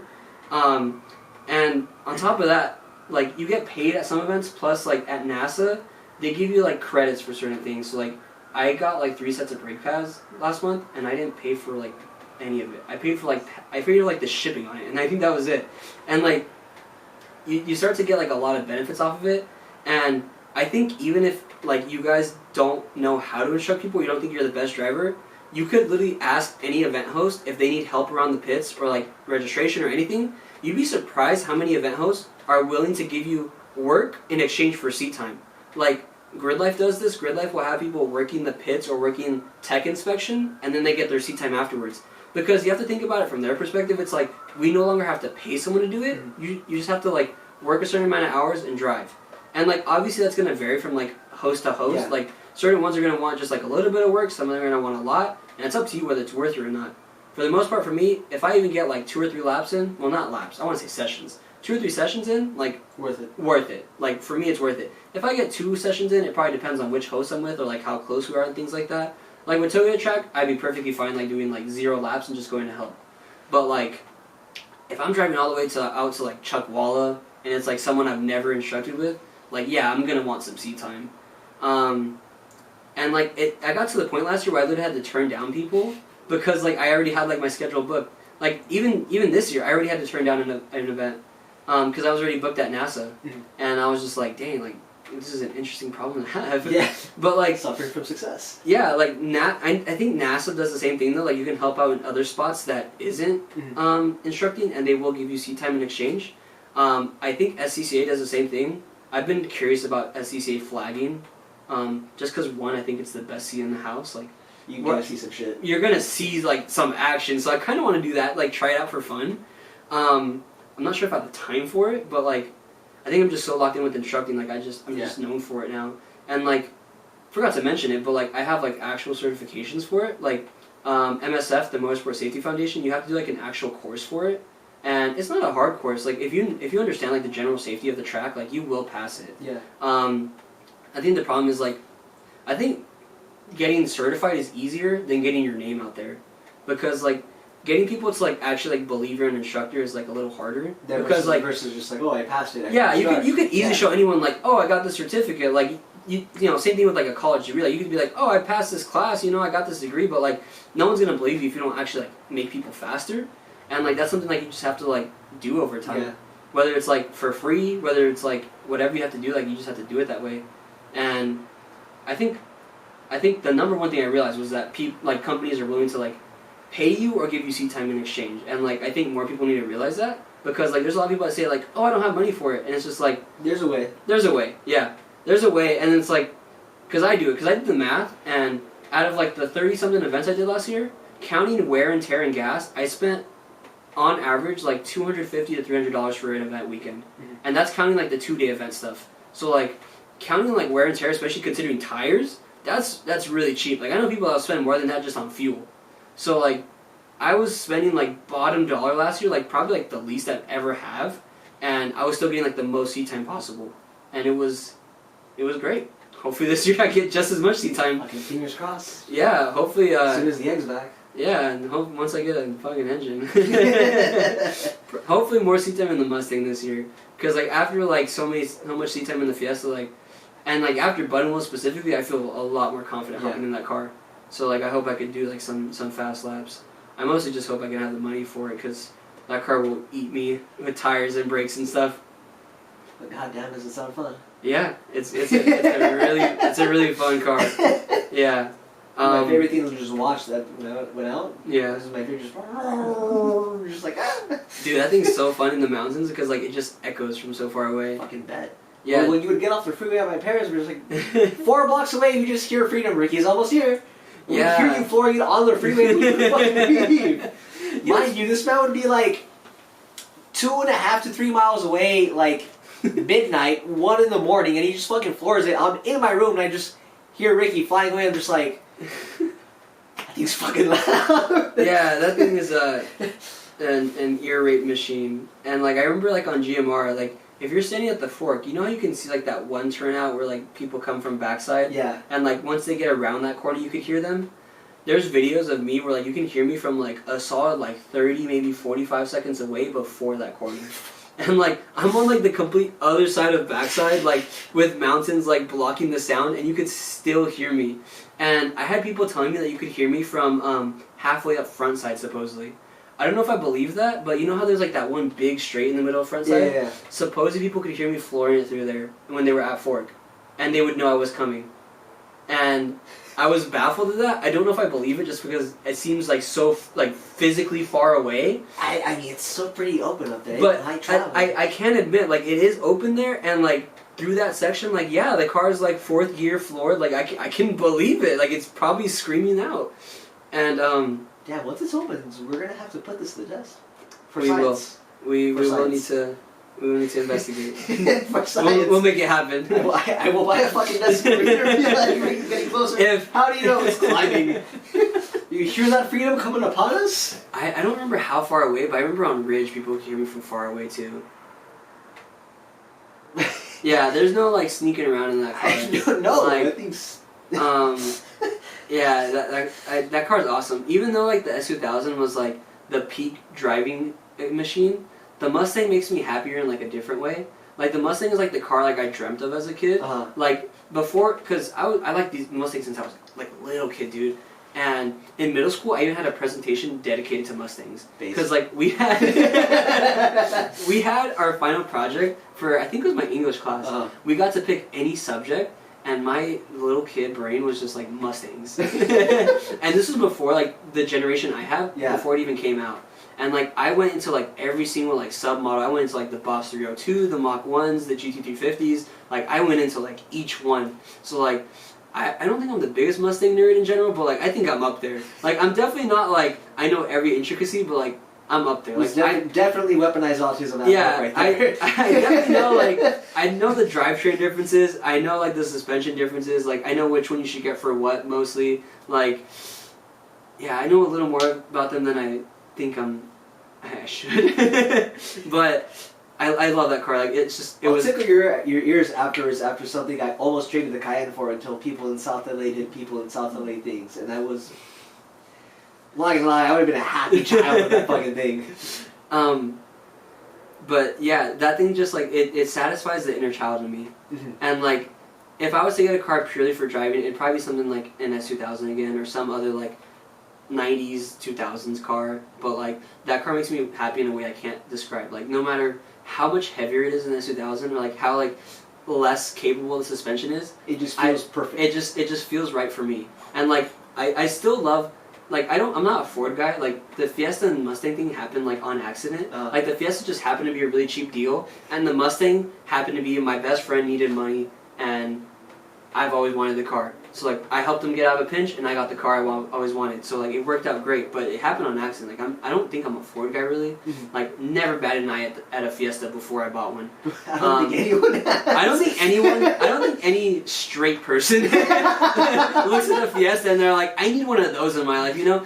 And I need to send you a screenshot of this, but I need to send you a screenshot. But I was in the Fiesta ST forums, and I forgot what the conversation was about, but there was a comment, something along the lines of like, one dude got like super offended about a gay joke, and some other dude was like, we're in a Fiesta forum, like I think everyone in here is like gay to an extent. And it was the most true thing I've ever seen in my life. Like there's no person that gets behind the wheel of a Fiesta and isn't like slightly homophobic.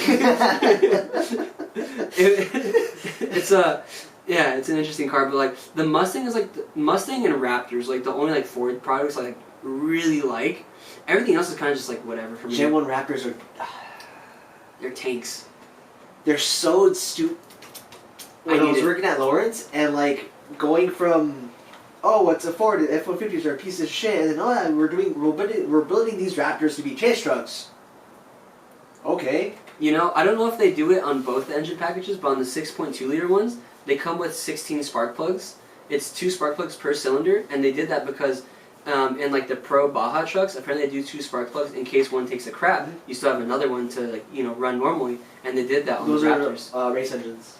Oh, cool. So they had slightly different heads. The stock 6.2s are just fucking 8. You can get a Roush Raptor too, and it had a supercharged 6.2 liter, and that sounds like a party. The 6.2 as it is a fucking party because like it sounds really good too. They were Deaver Springs SVC bump stop, so we could adjust like the amount of dip in it, and then Kings that one of the guys from the Beaumont shop would like take apart, rebuild, so they felt like I thought he was full of shit until like I drove like the boss's stock Raptor with Kings. Oh, okay, Kings. And then like one of the chase truck ones, and like this is getting really stupid and nerdy, and this is where my boss at the time was like, I saw you set up that turn. If you go on the 10 eastbound and you get off on Puente and you do this by the Jack in the Box, and you stay in the far right lane because you're going into Baldwin Park versus West Covina. But like we had done that trip twice. The first time I bossed this Raptor and I went, hey, I was like, damn, like seems a fucking tight, but like it cornered. And then I got in the other Raptor and I was like, well, let's see what this one does. And I turned and I was like, oh my fucking god. I turned it even quicker and I was like, this fucking tank just did that. And I got back to the shop and I was like, yo, these things fuck. Yeah, dude, a Raptor would be badass. That'd be like the ultimate like track day hauler for me. Gen 1 Raptors are, if you get one from the Border Patrol, they're still relatively cheap. They're pretty cheap for what they are. Yeah, I was hoping they would come down sub 15, but they never did. Yeah, I remember I saw a few like salvaged ones for like sub 15. And but at like, that point, like, nah. Yeah, I think at that point I'd rather just like, if I'm already spending like 15 on a truck, I might as well spend like 20 and get a clean title. Yeah.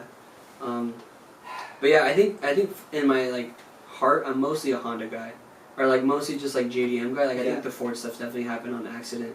Like I don't even think I didn't really want a Mustang at the time. I remember my friend offered it to me, and the first few times I was like, nah, I shouldn't. Yeah. But like when like he needed money, I was just like, you know what, fuck it. What's the worst that could happen?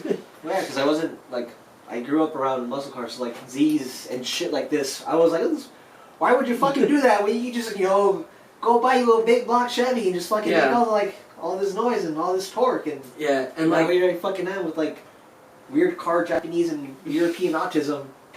Yeah, I think I know majority of my track friends are still like JDM guys, and like a solid like probably like 50% of the track people I know are like Hondas. So like whenever I have the Ford, it's definitely an oddball car. But like whether it's the Fiesta or the Mustang, but like it happened on accident. But like I really love Mustang. I just can't explain it, but just like it satisfies the kid in me in a way like I just can't comprehend. And like I think no matter what wall that car hits, like Metaphorically, not physically. No Mustang week shenanigans. No Mustang shenanigans. None of that. But like, no matter what like suspension wall it hits, no matter what weight wall it hits, I think I would still want to like invest time and money into that car just because like it makes me like very happy. Yeah. And like I can accept the fact that it's probably never going to be a sub 3,000 pound car. Like unless like I dump like insane amounts of money into like cutting up the chassis and redesigning it and stuff like that. Like the lowest it'll probably ever hit is like 3,200 maybe. Cause like not that bad. Yeah, it'll be okay, but it wouldn't be ideal. Like an S2000 is like 2,500. Someone watching this like, what do you mean he's not that bad? That's fucking heavy. Like I know heavy cars. Like if the to me, being 3,000 pounds is fucking light. That's the lightest thing I've owned, and it's 2,700 pounds. Dang. That's the lightest car I've ever owned. Everything else is like fucking Z's or boats, and the big ass boat the Trans Am was. Pretty sure the Integra was the lightest car I owned because it was stripped like to nothing. Like it was just dash and door panels. Even like most of the door panels and a ratchet strap. Yeah. Is there ever going to be another one? I really want another Integra. Like even if it's like to replace the Fiesta for a Sunday Cup car, because you can't do engine swaps to make a car like Sunday Cup legal, but you can do it if it's like within the same. I don't know how to say this, but like, let's say for example you had like one Honda Fit that was like legal, but another Honda Fit that like wasn't. You could intermingle those engines, right? So with Integras, we didn't get them here, but overseas there's the DC1. The DC1 chassis is actually really rare. Most people don't even know this exists, but Honda made an Integra that comes with a single cam from factory.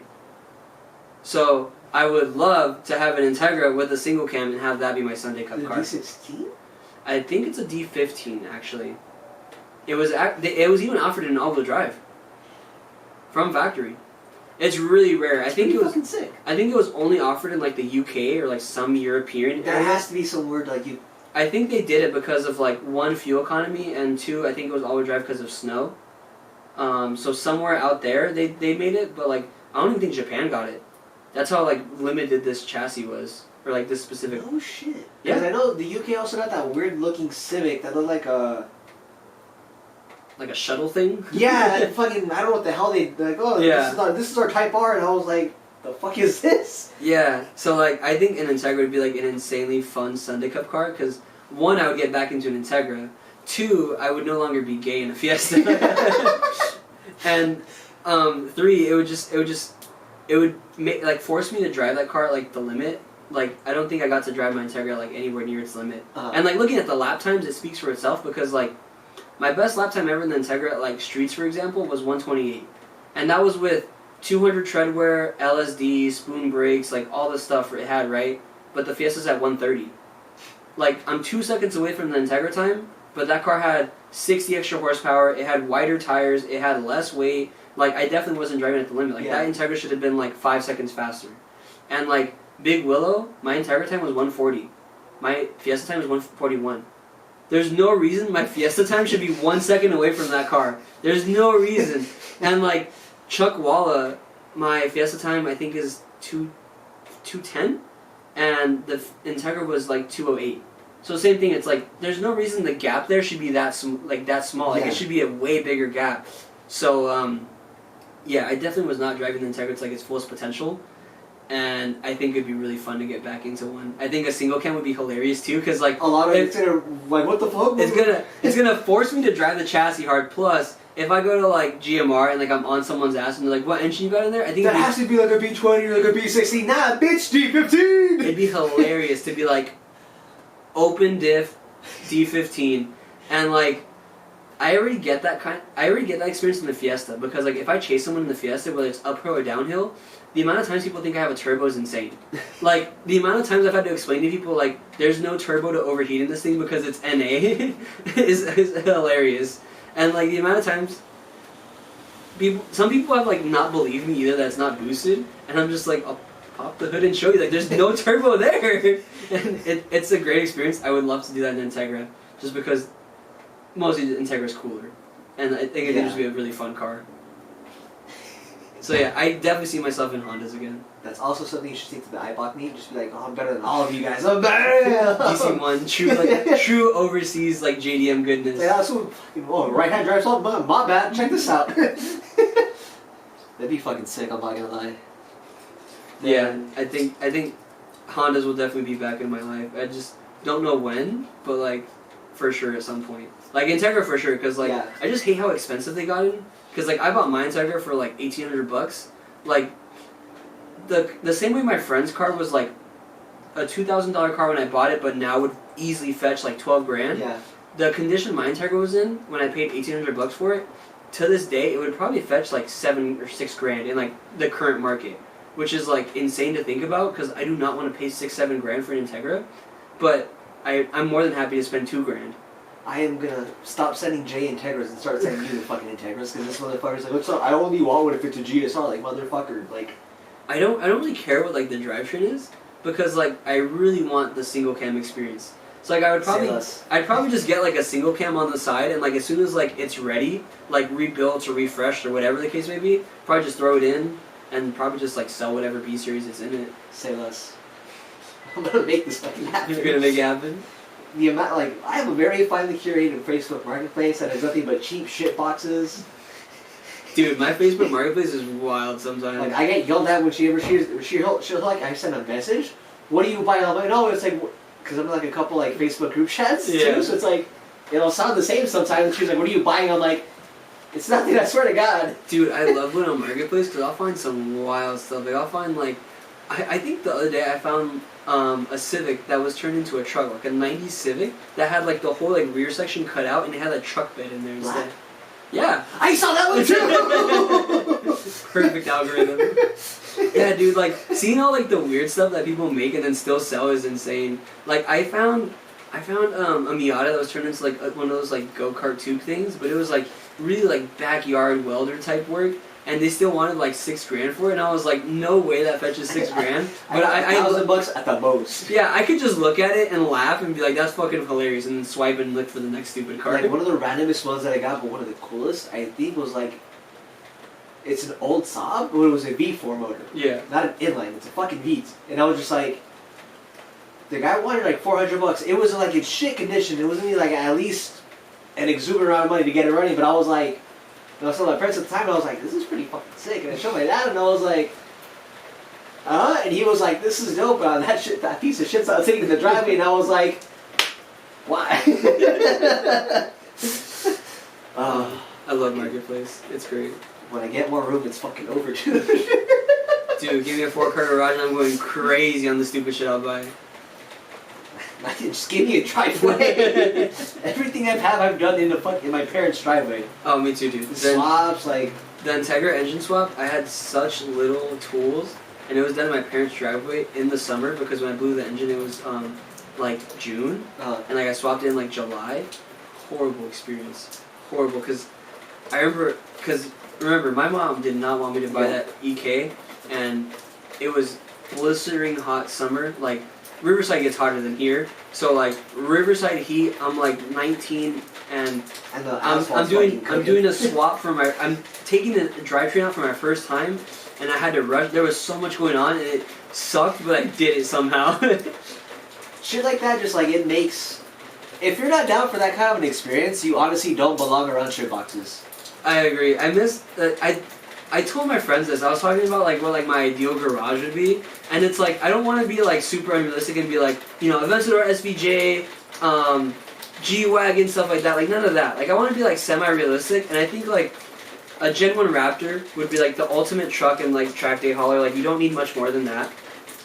As lame as it is, I think a Model 3 Tesla, just because you can drive pretty much anywhere, like be chill, don't have to worry about cops, don't have to worry about fuel, just charge it and go. Like that'd be just like the A to B car.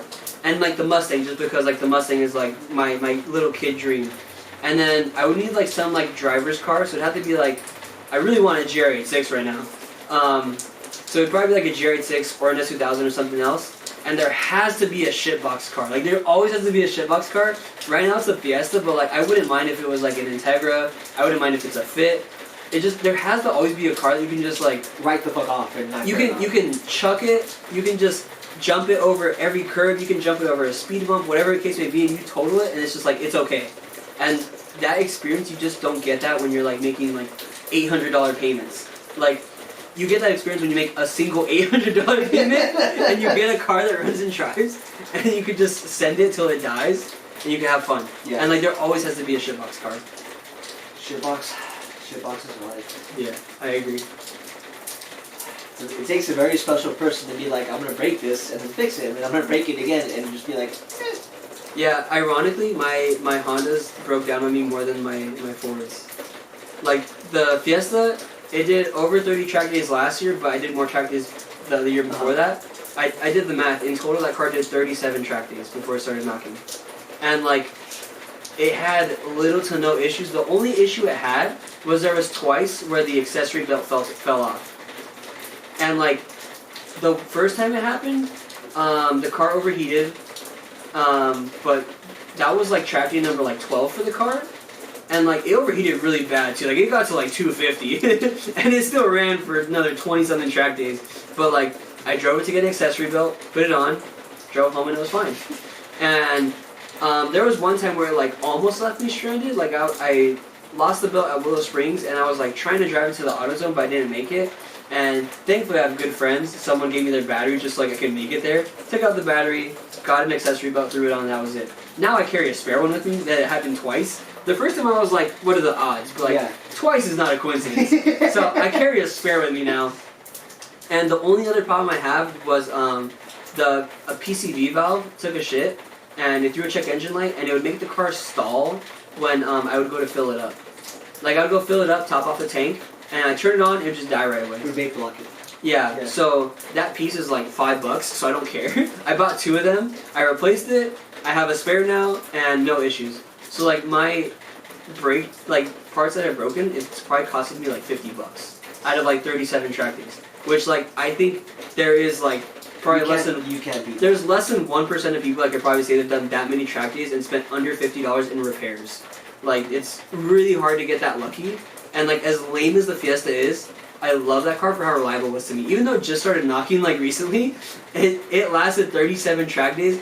I know a lot of people that wish they could have 37 track days in a car. Most people won't do 37 track days. Yeah, most people won't even do that many track days in their life. And like, I did it in like 2 years.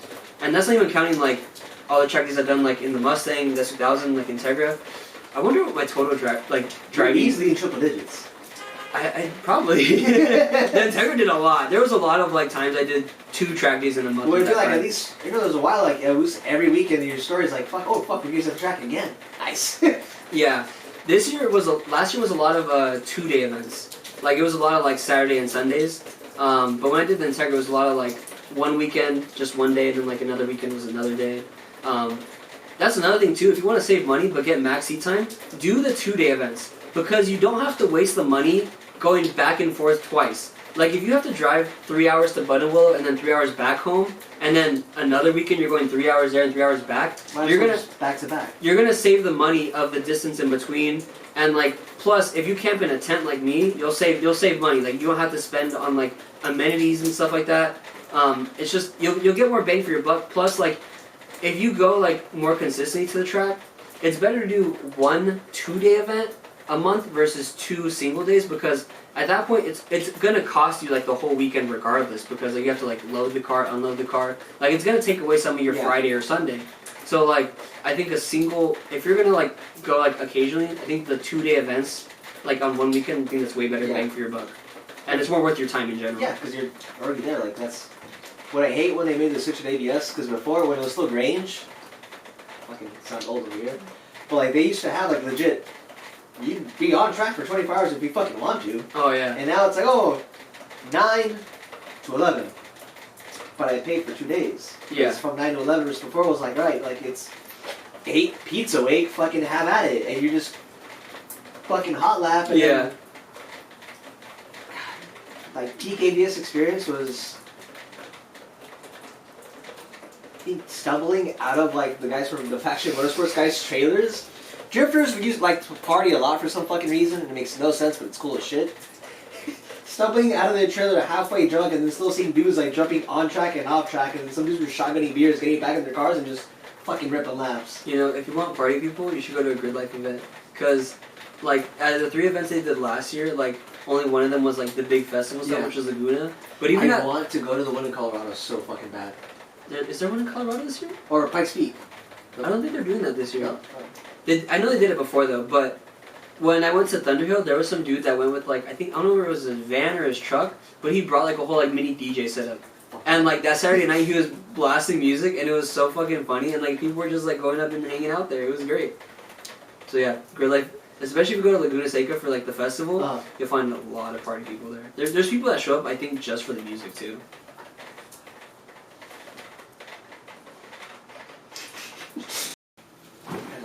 Wrap it up now. Wrap it up. Finish these questions. Went from 2 to 1. See, yeah. I've been talking too long. Nah, that's fine. Alright, so favorite road, least favorite road. Favorite road, GMR by far. Just because of the fact that like you get like 3 different experiences. Like front side is like kind of like the endurance run kind of thing. I think backside's my favorite though out of like everything GMR related. Like the elevation, like the amount of like quick movements you have to do is like peak. Especially if like when I drive that road in the Mustang, like there's no room for error. Like because I'm a single laner, all right, like whatever. But like there's no room for error in that car. Like you either cross the line or you're gonna crash. Like you have to do whatever direction the road is, and it's like there's so much incline. It'll cook your brakes if you're on them too much. Like it's fun. And then ridge is obviously its own thing. But like GMR is my favorite. Backside specifically. Least favorite, probably like, depends if you consider it like a driver's road, but like Ortega, because like it feels kind of boring to drive. But if you want to talk about like what more people drive, probably like Azusa. I think it's just because there's too many like people that drive up there just for pictures. Too many like people that just like want the clout from driving, but not like the actual driving. And like the start of Azusa is like pretty boring. Like it's just a bunch of like big sweepers and stuff. It doesn't get fun, so you're like at the top. It's like it's about to end. Yeah, but once you like, if you're gonna drive that far, you might as well just do GMR. Yeah, like instead of you're driving further up versus just fucking hanging the right at East Fork. Yeah, better off going to East Fork, having some fun right away, and then going to GMR. So GMR, and then yeah, Ortega sucks. If you like that road, you need to experience better roads. I'm sorry. That's gonna be a good clip. After this, he goes, alright, I'd say a driver's tap in. You know what's a really close second to me for GMR? Wilson. It has like the same vibe of like really tight, like technical movements, but it's just too much of a drive for me. Yeah. Like it's like over an hour away. I done it 4 times, and the last time like it cost me an oil pan and a date, so I've never been back since. Wilson has not been nice to me, dude. Wilson, the S2000 I smacked into a rail there once. Drove off the mountain, but it ended up getting a flat on the way home, so that killed it. But technically still drove. Last time I went there in the Mustang, literally on my birthday, hit like a football-sized rock, and like, it was unavoidable. Like, I went around like a blind corner, and it was just there. And it wasn't like a bus length ahead of me, it was like right there, and I hit it with my passenger front, and instantly, like, it was shaking already, and it was losing air, and I was like, fuck.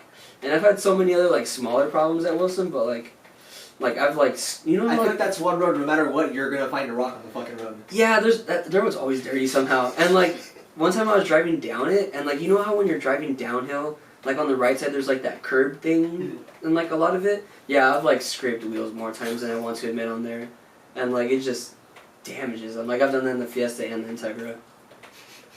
Yeah, those are both good roads. Then I'd say you've driven track obviously more than you have like up in the mountains. Would you say the track breeds better drivers, or the canyon breeds better drivers? I think it takes a combination of both. I think if you want to be fast in the canyons, I think to an extent you have to go to the track. And I don't mean like you have to go to the track like every single month. I think there's, at almost every canyon road, there's very little room for error. Like the amount of like dirt runoff on some spots is little to nothing. Some spots don't even have rails, so it's like if you fuck up hard enough, you're going off and like you're gonna wreck your car. And like, if you go to the track, for the most part, it's pretty safe. Like if you go off, you're just going into dirt. There's obviously sketchy spots at like every track, and like anything motorsports related, there's always a level of risk. Like whether you're doing it on public roads, on a track road, like there's always a level of risk to it. But I think you have to drive your car at the limit to be fast. And I think if you look at just the top times at any road, like Little T specifically, because I know that's like one of the most documented roads as far as time goes, the majority of the times up there, all those people have been to the track at some point, and to like some extent. So like I think like with results like that, like you can't like argue it. If it was like the top 10 times was like 6 people who have never touched the track and 4 people that have, then yeah, you could probably argue it. I don't know what the top times are right now, but I'm pretty confident if it's like the same usual ones, like most of them have been to the track, and like some of them are like pretty avid goers. Like I'm not gonna like name drop because like for like their privacy and stuff like that, but like you and I both know one person that like he goes like to the track pretty often, and he's like one of the fastest people there. So like I think you have to an extent. I don't think the canyon will necessarily make you faster at the track, because I think one of the sad realities, especially I see this in instructing, is like when people tell me they're like first time at the track, but like they're normally a canyon person, their lines typically suck. Like the amount of people like say like they've been driving the canyon for years and they go to the track, you guys turn in way too fucking early and you don't use all the track. Like you leave so much time on the table, and it's like it's a constant thing, and it's like it's not. I don't like hate people that come to the track for like the first time or anything like that, or like canyon only people. Like there's no disrespect anywhere, but like it's just a trend that I've noticed. Like if you start off track or if you start off canyon only and you somehow get convinced to come to the track, like I would bet like 8 times out of 10 you're gonna turn in too early and you're gonna not use all the road. Like that's like really common. I can see that actually. Yeah, I think a lot of the times it's because like I think the not using all the road thing comes from like being so like limited on space. Like most of them don't want to go. I mean, when you're driving the canyon, obviously there's no goal to go off the road. So like people get so caught up in staying in their like lane, especially if you're like a single lane or like predominantly. Like you're so used to like just staying in like your confined space. Yeah. Like you don't know what it feels like to go from like, because some tracks are like the version of like 3-4 lanes wide, especially like Big Willow. Like fucking turn 1 is huge. Yeah, turn 1 is probably like close to like 5 lanes wide. So like using like all that is like a completely different experience from going from like 1 lane in ACH to like 5 lanes. Like you're basically cutting across like the fucking freeway at that point. Yeah, so like it's a completely different experience, and I think people just don't change to that super easily. And there's like the flip side of it too. There's people that like, go to the canyon all the time. They go to the track and they're like up there with the top times like right away. Like this isn't to like just generalize it, but like you'll find those people. Yeah, you'll find those people. Fuck yeah. And like vice versa, you'll find track people that like suck at the canyons just because like they don't want to risk it, and like they both have their own different experiences. Find the glass of the fish holes. I forgot some of them.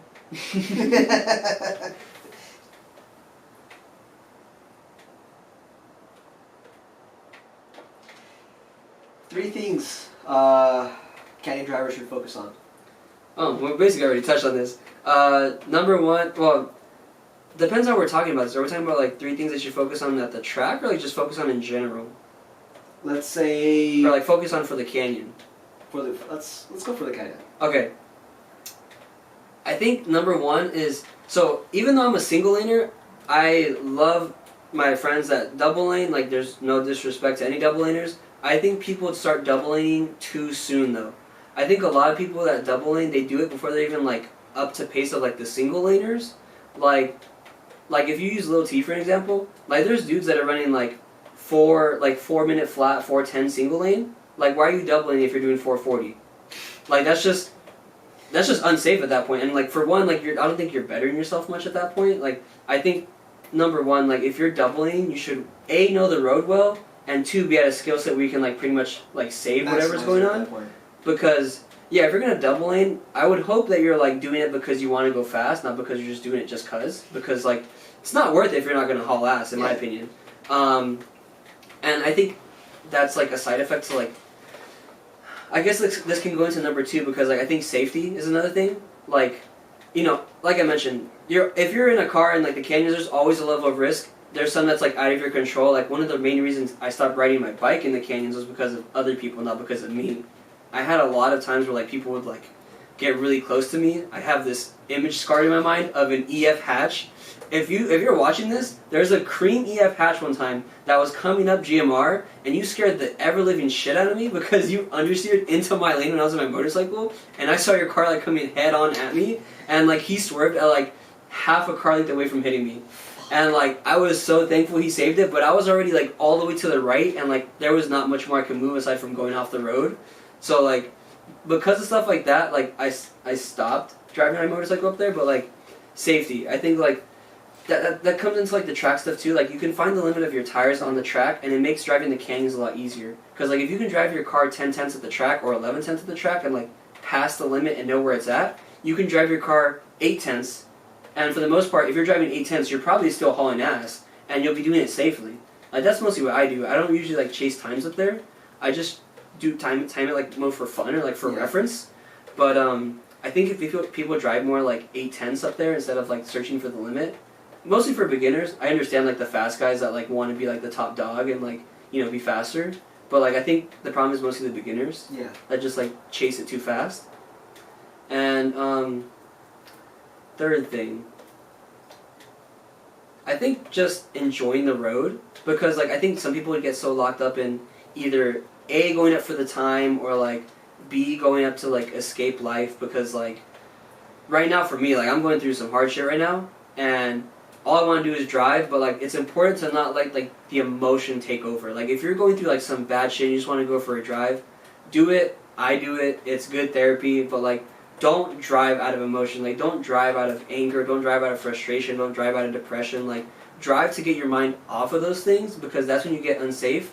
And like if you're not going through anything emotionally, just enjoy the road like for what it is sometimes. Like you don't have to drive the road 10/10 every time to enjoy it.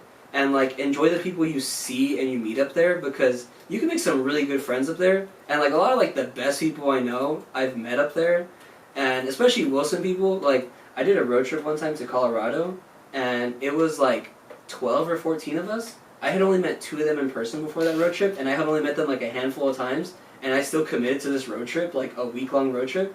And it was mostly all Wilson and stunt people, and it was the best experience of my life, like road trip wise. And they were all such great people, and like they welcomed me in their circle like so easily. And like a lot of people up there are like really good people. You'll obviously find assholes everywhere, but like enjoy the road and enjoy the people up there, and you'll have a much better time. Damn, that was eloquent as fuck. The heartstrings are stringing them sometimes. Shit. We'll probably end it on that unless you got anything else you want to say. Unless there's any like questions or anything that stick out, but I mean, you can answer Michael's if you want. I don't know about that one. Michael, you're an interesting guy. I know you're gonna be watching this. Send me some pics later instead. Send me a video earlier. I guess closing thoughts would just be like, focus on driving, put the ego aside. Don't do any car things just out of like who's gonna see it or what's gonna see it. Buy the car you enjoy, or buy the car that makes you a better driver. Enjoy the road, enjoy the experience, because like it's a whole experience. Getting better as a driver, getting a better car, getting a build to go better, all of it. It's all like an experience. It's all life lessons to an extent. A shitbox will teach you a lot of patience. It'll teach you financially to either save a lot, or you're gonna fuck yourself over, and like to some point you have to like save for it. And like for some people, like the only motivation they have is like for grinding and getting more money is cars. So like if that's what it is, like that's what it is. But just enjoy the process. Don't get stuck in like dumping 50 grand into a car you can only drive 2 times a year. I'm the biggest preacher of seat time and enjoying it, so whatever gets you out to drive the most and enjoying it the most, that's what it is. And even if it's a lame car like a Fiesta, if you could drive that thing 30 times a year versus a Mustang you only drive twice a year, I promise you'll have more fun in the Fiesta, you'll make more connections, you'll meet a lot more people, and you'll just overall have a much better time. So seat time and enjoying life and the road in general. Yeah. Hell yeah. Good vibes only.